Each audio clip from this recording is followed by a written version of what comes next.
This is the spiritual mentoring group for February 19th, 2017. This week's Parsha is called Mishpatim, which is statutes, judgments, basically laws. And this Parsha, we get a huge number of commandments, laws that are thrown at us. The first 3/4 of the Parsha is entirely laws.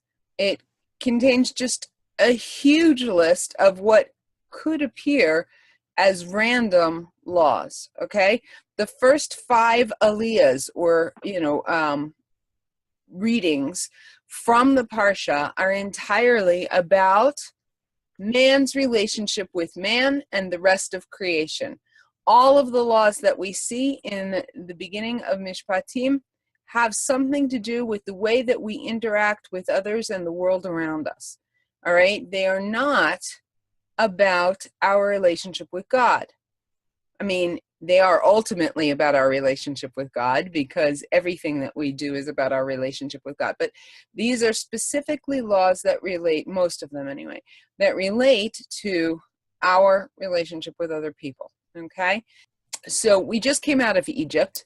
We've been slaves for hundreds of years, and now we're free. But God tells us, freedom does not mean that we can just do whatever we want without restriction. In fact, freedom requires from us much more responsibility. As slaves, we were being told what to do, and we had very little room, time, or energy to think for ourselves. A slave doesn't have time to think. A slave just has to do what he's told to do. And the goal of a slave is to do absolutely the least amount that they can get away with doing without getting themselves killed or severely beaten. But to be a holy nation requires much more than that. It requires that we get out of the slave mentality, that we turn on our brains, and that we learn to be mindful. It requires that we function not as automatons, but as the freedom-endowed, powerful beings made in the image of God that we are. In fact, the thing that slavery does best is that it forces us to forget who we really are. When we are slaves, we don't have time to think, we just do, and we forget who we really are. Now, in order to do that, in order to be the freedom-endowed, powerful beings made in the image of God that we are, God had to give us laws that would outline our responsibilities as free people created in the image of God.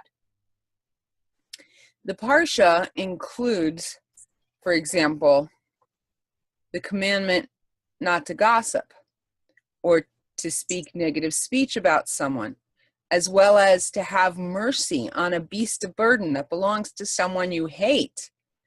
Wow, God really understands human nature. He says, look, you need to treat your fellow man a certain way, and this is how you need to treat him.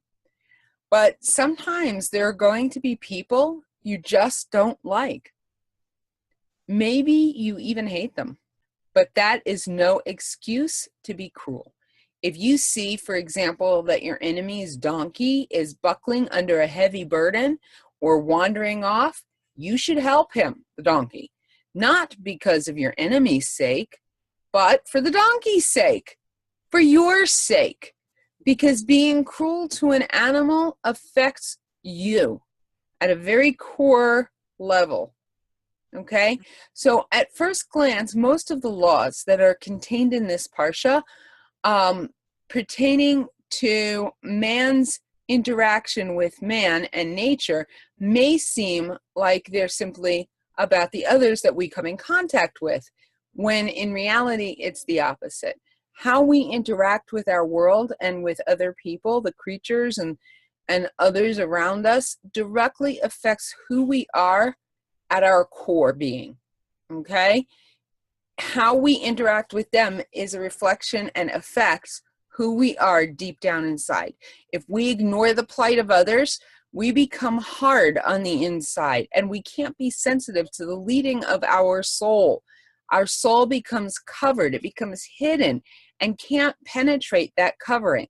Like an orange, we develop a rind that obscures the beautiful, juicy fruit of who we really are. That juicy fruit, that bit is our godly soul. And when we become hard, we lose our ability to get to that juicy part, and we lose our ability to fulfill our purpose for having been created and put in this world. And that's one reason that we're given relationships. Our interaction with other people helps us to grow and to develop. They, the other people, help us peel back the rind, which is concealing that beautiful, juicy fruit that resides within us, exposing the godly spark at the core of who we are. Now, we've all heard the metaphor about rocks in a tumbling machine, right? How do you polish a bunch of ugly old rocks into beautiful decorative stones?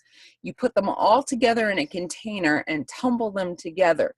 The roughness of each stone polishes the roughness off the next stone, and together they all become polished and beautiful. That's one of the reasons that we were designed to need other people. That's why we were given the concept of family and society. It's what helps develop us into beautifully polished stones of value. Now, as slaves, we didn't have the energy or the emotional space to think about others. All we could think about was surviving from one moment to the next. Each man had to concentrate on himself, getting through the day. There was no room to think about others. There was no room for compassion. And here, the first major set of laws that we receive are all about that overarching theme of compassion. And that is actually the hallmark of what it means to be a Jew, that he acts with compassion. So here in this week's Parsha, we're told, for example, that even slaves are not slaves forever. There's supposed to be a limit to their indenture. That if a person causes injury or damage to another, he's to compensate him for it. That if a man is asked to watch over something for his neighbor, he has a responsibility to keep it safe. That a man's not allowed to have his way with a young woman and then leave her. He has to take responsibility for his actions. We're told explicitly that we are not to mistreat a stranger or to oppress a widow or an orphan.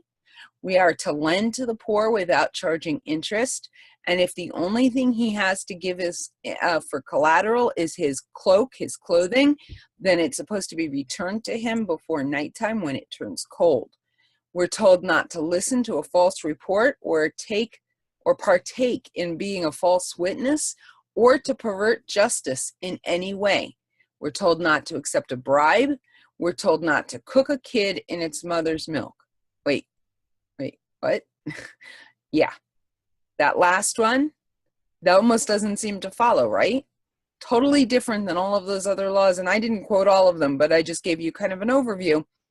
The milk, not cooking a kid in its mother's milk, is about compassion. The milk gave sustenance to that animal. It's not to be used in preparation of after it dies as a way to satisfy our animal instincts to eat, because it's as counterintuitive as it may sound, the spiritual condition of that with which we nourish our physical bodies affects our spiritual selves. And so we are to be careful about what we take in through every opening of our being, okay? We have to be careful about what we see, about what we hear, what we think about, what we eat. Everything that we take inside our body, we have to be careful about. So then, the sixth aliyah, the sixth reading of the Torah portion for this week, contains the promise that Hashem is going to guard us and bring us into the place that he has prepared for us.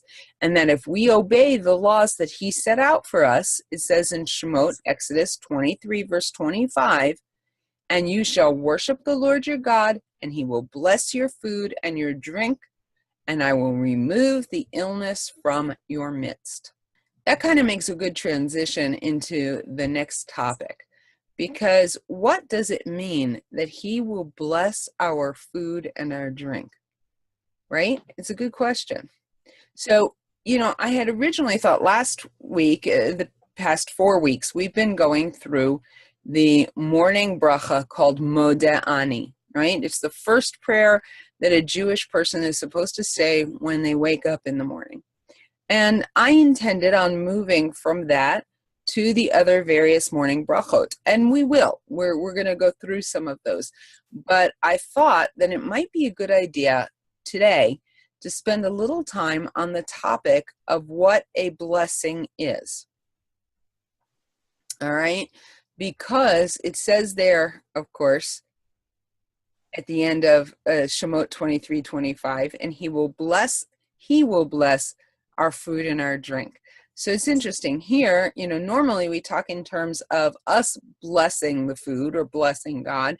And here it says that he will bless it. So what does that mean to bless? Okay. But before I go on, does anybody have any questions, anything that they want to say? So now I want to apologize to, I actually have a couple of ladies that are in both groups. They're in my Navigating Judaism class and this class, because there's going to be a little redundancy between the two classes tonight. But I felt as I was going through writing the Navigating Judaism class, I felt that this was such an important topic that I wanted to cover in both groups. So if you have any questions, please feel free, chime in. Otherwise, keep yourself muted. But if you have a question, please unmute yourself and ask. I'm happy to take questions. Now, on the topic of compassion, compassion is expressed in how we behave towards others and the world around us, but it's also reflected in how we eat as well. All right, now before we go any further exploring the prayers, I want to talk about blessing, because the prayers all start with a blessing, right? So what is a blessing, and why do we make a blessing before we do a mitzvah? In the case of eating, we make a blessing before and after we do the mitzvah. In the case of going to the bathroom, it's not a mitzvah to go to the bathroom per se, and yet we make a bracha afterwards. Why? All right, so a major part of keeping kosher is not only in the practical aspects of it, what we do eat, what we don't eat, but rather in the spiritual aspects. Praying before and after you eat, being mindful of what you eat and how you eat. These are all spiritual acts that are as deeply connected to the concept of kosher as what you actually eat and how you eat it. Keep in mind that our purpose here on earth, that is, we're not physical beings in possession of a soul. Really, what we are is souls that happen to be, for a time, temporarily placed in a body, okay? We are spiritual beings, and we've been given an earthly existence, a physical existence, for a time, for a reason. Okay, we have a job here to do on earth, and we have something to be learned. Those are the two reasons that we exist in the physical world, right? A, because there's a job to be done, and B, because there's something for us to learn, something that our spiritual selves, our souls, our real selves need in order to exist eternally in the spiritual realm, right? Not in this world, but in the spiritual realm. Something that we need to gain here on earth in order for our spiritual selves to exist eternally in a spiritual realm, which is where we go after our physical journey is complete. So the lessons that we're learning are basically how to, be summed up as, how to perfect the imperfect. A spiritual being living in the spiritual realm, like the angels, has no understanding of choice or free will. But God chose, for reasons known only to him, to create humans with free will so that we could choose to love him and be in a relationship with him. See, angels cannot disobey God. Angels cannot choose to serve him. They serve him, but they don't choose to serve him because there's no option not to. And they cannot love him, not in the true sense. I know it sounds weird. What do you mean the angels don't love God? No, they can't love him, not in the true sense of the word love, because love is a choice. Otherwise, we couldn't be commanded to love, and yet we are, right? We're commanded to love God, we're commanded to love other Jews, and we're commanded to love the strangers, in other words, people who are not Jewish. So in short, we are commanded to love, which in and of itself implies that we have a choice not to love. I'm not going to spend a lot more time here about that, about what choice is, because that's going kind of in a different direction from where I want to go. But love, to be love, must be a choice. And human beings were created with the ability to make that choice. So, if the lessons we are here to learn are about perfecting the imperfect, then what is the job we have to do, right? Those are the lessons, but what's the job? Put simply, our job is to transform the physical realm into a dwelling place for God, to create an earthly home for God. But if you think about it, let's say I wanted to hire an interior designer to create a home for me, okay? A comfortable place that I could call home. Well, first of all, the home would have to reflect the nature of me. And the interior designer would need to be completely aligned as to my design needs, right? So in this world, we are like the interior designer. We are creating an abode that God would be pleased to be in, that will actually pull or draw his presence into this world, okay? So we're designing this home for God, and we do this through every thought and every action that we put into the world. Every aspect of our life is an element of this abode of God. Now, one aspect of our life, and indeed a very important and major aspect, is eating, right? We have to nourish our bodies in order to live. Without food, not only do we die, but we cease to serve the Creator here on earth. Therefore, we have an obligation to take care of this body and to create an appropriate vessel for housing the soul. The Rambam, also known as Maimonides, who was not just a sage, he was also a doctor, he said, keeping the body healthy is part of serving God. But see, eating is not purely a physical act. It's not just about keeping the body healthy. In Jewish thought, it's also a very spiritual act. When we eat food, we elevate it, making it an act of worship. So if you think that mindfulness in eating is like this new and modern phenomenon invented by vegetarian Eastern religious hippies who burn incense and practice yoga, think again. The Talmud in Kiddushin 40b, we're told, our sages taught, one who eats in the street is comparable to a dog. There are those who say that he is disqualified from serving as a witness. Right? The idea behind that is that, a dog is hungry, he sees food, he gulps it down, right? A dog doesn't stop and think about where he's eating, how he's eating it, doesn't stop to thank the Creator for it. He just eats. He just is completely going on animal instinct. But we are taught that we need to be mindful that eating is a religious or a spiritual act of worship. And so we need to stop and actually think about what we are doing. The Hasidic masters, who were all about enjoying and getting pleasure out of life, they explain that if we eat with the intention to serve our Creator, with the energy derived from our food, that the very act of eating becomes sanctified. But if we only eat to satisfy the physical needs for food, we are simply indulging our weaknesses and rendering ourselves nothing more than an animal. So there is another aspect of eating, which is a divine act. And this really gets to the crux of what I wanted, the point that I wanted to make, is that this other aspect helps us to be the reflection of God that we were created to be.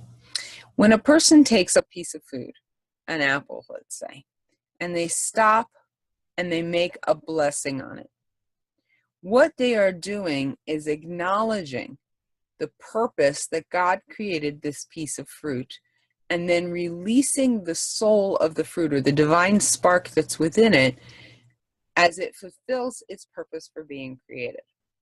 Think about it.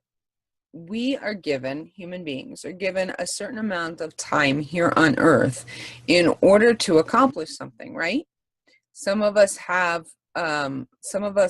live longer than others. But in Judaism, we understand that when the soul has completed its purpose here on earth, it is called back to heaven. The soul goes up to heaven and the body dies, right? The same thing happens with food.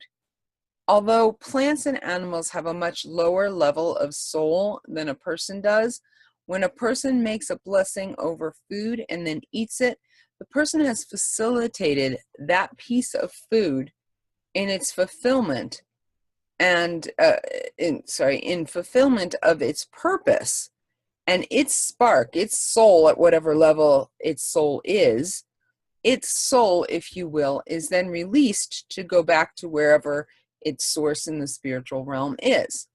But its mere release, and therefore presence in this world, creates a dwelling place for God here on earth.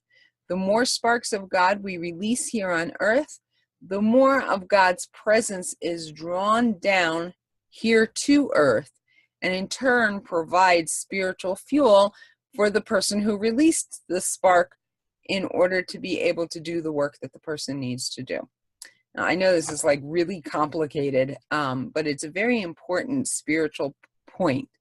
Okay, Judaism teaches that because God created the world, and there's a spark from him in each of it, otherwise it couldn't exist.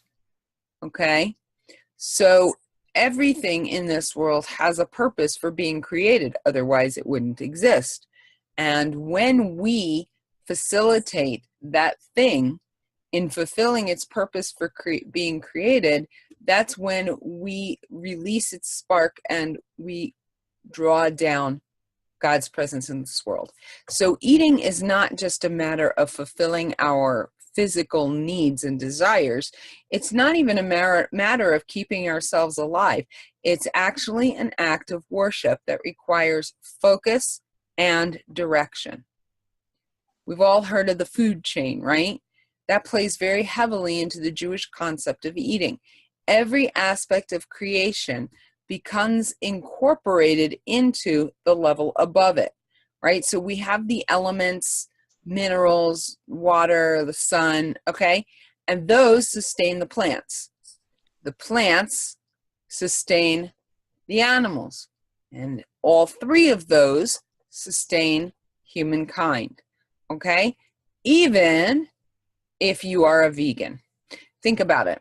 Let's say that you don't eat any animal products, right? You don't eat meat, you don't eat dairy, you don't eat eggs, you don't eat honey. You're even so super careful about washing your vegetables that you don't eat bugs either, okay? So the thing is that the piece of fruit that you eat and the vegetables that you eat couldn't produce their fruit had the bees and the other animals not participated in the pollination process, okay? although the consumption of kosher animals is not forbidden, so I'm not like, going to address the issue of vegetarianism and Judaism or anything, suffice it to say that there are differences of opinion on the matter, animals or animal products or not, the animals still contribute to our sustenance, okay? So that being the case, it makes sense that some foods are forbidden for consumption. So what I want to talk about right now is a concept called bound and unbound. All right. Like I said, in Jewish thought, every created thing has this spark of God or soul. Okay. And we understand in Judaism that there are different levels of soul. My desk, it's an inanimate object, right? And that has the lowest level of soul. And then above that would be plants. And then above that, so an inanimate object has the lowest foundational soul. A plant has the soul of an inanimate object plus whatever's at the plant level. Then the animals, they have all of those plus the animal soul. Human beings have all of those, including the animal soul plus the human soul. And then it's understood in Jewish thought that Jewish people have an additional Jewish soul that connects them to God in a way that other people aren't connected to God. Okay, so we have these different levels of soul, and we're using the term soul, but like I said, the bottom one is inanimate. All right, it's simply that the fact that it exists means that it has an energy from God that is keeping it in existence. Now, this concept, we don't want to confuse it with pantheism, which is a religious path that asserts that God is in everything and therefore everything is God, because that idea basically negates the idea of God as we understand God. Judaism is actually the opposite. Pantheism equates God with all of existence and therefore disposes of the idea of a creator, of a first existence, from whom everything comes, who is intelligent, omnipotent, omniscient, and yet omnipresent. Okay? For pantheism, everything is the definition of God. Whereas in Judaism, God defines everything. It's a slight difference, but it's the whole world of difference. Everything is not God, but everything exists within God and is endowed with a spark of holiness from God, what we call the soul. Okay, it's the thing that allows all of creation to exist. All right, without getting too philosophical and just making everybody's head spin, I'm going to move on. The fact that everything in existence has a soul of sorts, this divine spark, explains why some foods are forbidden. These are foods for which the divine spark is so intimately tied to its physical existence that it cannot be released through blessing or consumption. I remember I talked earlier about this idea of a rind, like on an orange, right? So every being has this divine spark, and also to a greater or lesser degree has a rind, it's called in Hebrew a klipa, that covers it and conceals it from the world. Foods which are kosher, which are permitted to be eaten, we can use a blessing to reveal that spark that's inside of it. However, foods that cannot be separated from the rind, then we are forbidden from eating them. Okay, for now, we're not going to go deeper into this concept. Simply understand that when the Torah speaks of clean and unclean animals, yes, there's a physical component. Every mammal which chews its cud and has a split hoof is permissible. It's clean, it's kosher, but there's also this spiritual component, okay? So as I said earlier, every living thing contains this godly spark within it, including unkosher or forbidden animals. But there is a concept in Judaism, like I said, the klipa, okay, which is like the rind of the orange, Sometimes you may see it translated as husk. All right, this rind hides the godly spark within creation. And when we eat an orange, just like when we eat an orange, we have to remove the rind before we can access the fruit, right? The fruit cannot fulfill its purpose for being created until we remove the covering from the essence. All right, there is also this spiritual rind, which conceals the godly spark inside of the fruit, but also inside of everything, by making a blessing over the fruit, we release the rind. It's like we're peeling off the rind, and the godly spark is unbound so that the spiritual energy from it can be released into the world. All right. But as I said, those creatures which are forbidden, their divine spark cannot be released. It's bound. It's tightly bound to its physical rind, and that is why we are not permitted to eat it. And that is also the link to why a blessing makes food kosher. Okay, making a blessing is intimately connected to a food being permitted because of the spiritual connection we talked about. There's a Hebrew word, the word is asur, okay, and it means forbidden. And there are some foods which are forbidden to us, right?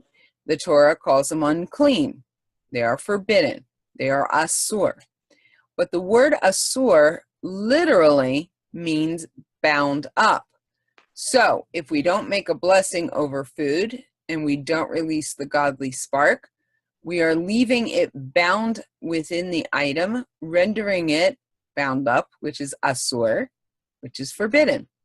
The opposite of the word of asur, forbidden, is mutar, which means permitted. Foods which are not asur are mutar. Mutar also means unbound. So when we bless the food, we unbind or release its godly spark, and it becomes permissible.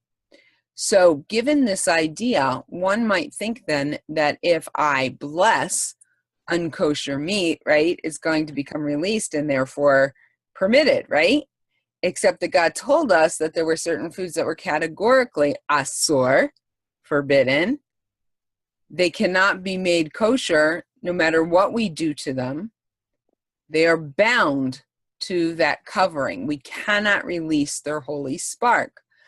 Since the godly spark can't be released from their physical existence, even with a blessing, they are bound and therefore forbidden to be consumed by spiritual beings. All right? So the concept of blessing a food, which makes it permissible, is directly connected to the concept of releasing or freeing the godly spark in the food to allow it to fulfill its purpose for being created. In a similar way, when we bless God for the things he gives us or does for us, or in the process of doing a mitzvah, right? We have all the blessings that we say in the morning. What we're doing, it's kind of like, well, wait a minute. I understand. I get the idea of blessing fruit, but how do you bless God, right? Isn't God the one who does the blessing? When we bless God, we are freeing him or to allow that act to reach its fulfillment. When we bless God for the food before we eat it, we're releasing it to fulfill its purpose in the world by nourishing our bodies. When we bless God after we've eaten, we're releasing God's blessing on the food to nourish our bodies, and to allow us to do our task in this world. When we think conventionally about the idea of blessing God, it doesn't make any sense. How can we bless God, right? It makes no sense.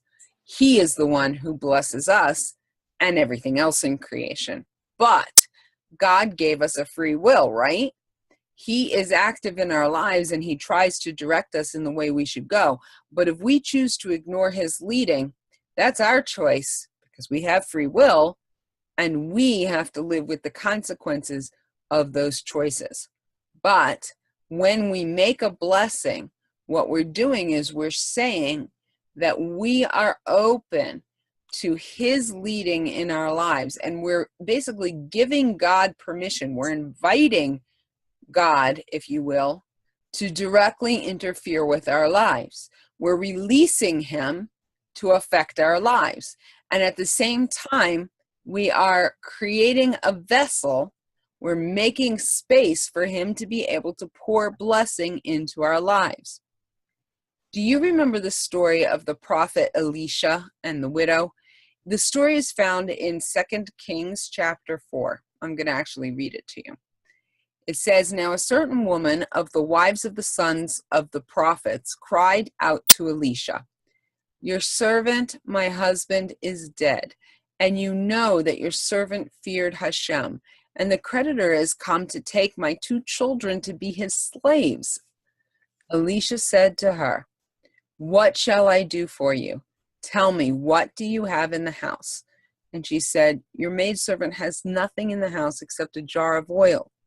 So he said, 'Go borrow vessels for yourself from all of your neighbors, even empty vessels, and do not get just a few. And you shall go in and shut the door behind you and your sons, and pour out into all of the vessels that you've collected, right, the oil, and you shall set aside what is full.'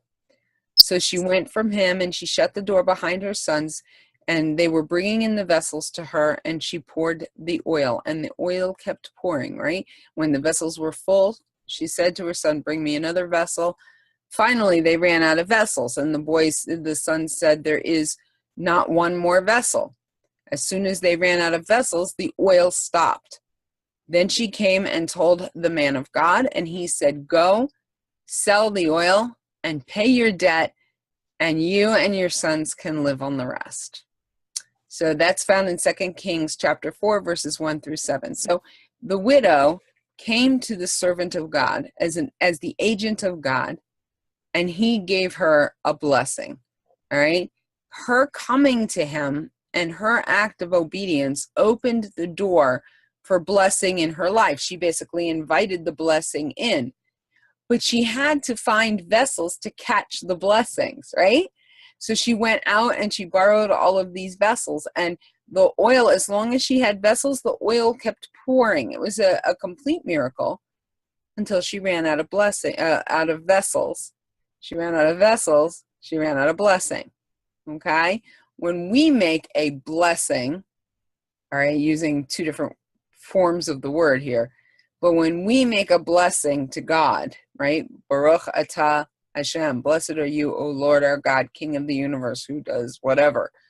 Okay? What we're doing is we're holding out our hands and we're saying, pour your oil. The more blessings we make, the more vessels we have, the more oil that God can pour out for us. So, the next time you do a mitzvah, stop and try to say a blessing. If you don't know a blessing for that mitzvah, just thank God for what he's given you and what he's going to give you.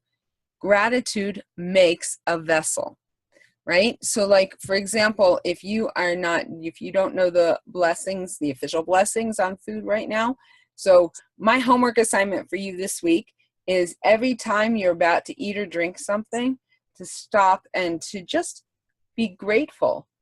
You know, in this case, I'm grateful for the tea, which is about to quench my thirst. Or perhaps I'll be grateful for the apple, which is about to quench my hunger. And just to stop and to acknowledge and to release this thing to fulfill its reason for being created. Okay. I went through that pretty quickly. Do we have any comments, any questions? Do you say the blessing every time you drink? Or like, say, for instance, I'm going to go to the kitchen and get some water. Do I have, every time I take a drink, must I say the blessing? No. In Judaism, basically, when you say the blessing the first time, you're having in mind that it's over the whole cup. Ah. So yeah, I wouldn't say it every time I take a sip, but the first time I take a sip, I would make the bracha before I take that sip. And then unless I leave half a cup on the desk and, several hours later I come back, at that point, I would make another blessing on the drink. Okay. Thank you. Yeah. Any other questions? We have a small live group today, so I went through it quickly. We didn't have much interaction between the Parsha and the second part. So we're actually early this week, which is very rare for us. But yeah, to reiterate this idea of making a blessing, because we're about to launch now into the morning blessings, right? And the first thing we're going to talk about is washing the hands, but then after that is the blessing for going to the bathroom. So what does it mean that I'm making a blessing for going to the bathroom? Like, thank you, God, that I went to the bathroom. So we're going to talk about what that means, but we needed the foundation, the understanding that when we make a blessing, we are not just somehow, I don't even know how to put into words the concept that I'm trying to think of, but, we think of like, oh, I'm going to make a blessing on that. What it means is that we are inviting God into our life, and we're asking him to make things work the way that they're supposed to work, to be involved in our life. And just like, a few weeks ago when we read the Parsha about Pharaoh, right? And it said that God hardened his heart. Pharaoh was not interested in inviting God into his life. We have to make sure that we invite God into our life so that he can be active in our life and we can see his blessings working in our lives. Okay? So, yeah, I'm going to go ahead and stop for now, and I look forward to seeing you next week. Was there questions? All these bracha and blessings in the Siddur? Yes, you can find them in the Siddur. You can also find them online. If you put into Google blessings on the foods, you will find, especially like I think Chabad.org and Aish.com. And there's also now, I discovered there's an actual online Siddur. I don't know how easy it is to search for things, but it's online and you can actually turn the pages like you're actually turning the pages on a book, except it's electronic. It's very cool.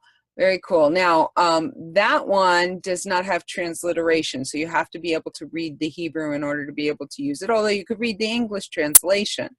But if you wanted to say the bracha in Hebrew, you would have a little bit of a problem because it doesn't have the transliteration. But other than that, there's just so much stuff out there. You can look it up, you can print it off on your computer, and you can have them and start making the blessings. And so at some point, we'll go over the blessings for the different foods. We can talk about that. But I wanted to cover the more spiritual, conceptual idea behind making a blessing, because of the fact that we're now going to launch into all of these blessings. And what does it mean to make a blessing? Okay, so everybody have an amazing week. I look forward to seeing you next Sunday and also seeing you on the Facebook group. Please feel free to post questions, and God willing, I'll be able to answer them, and I'll see you around.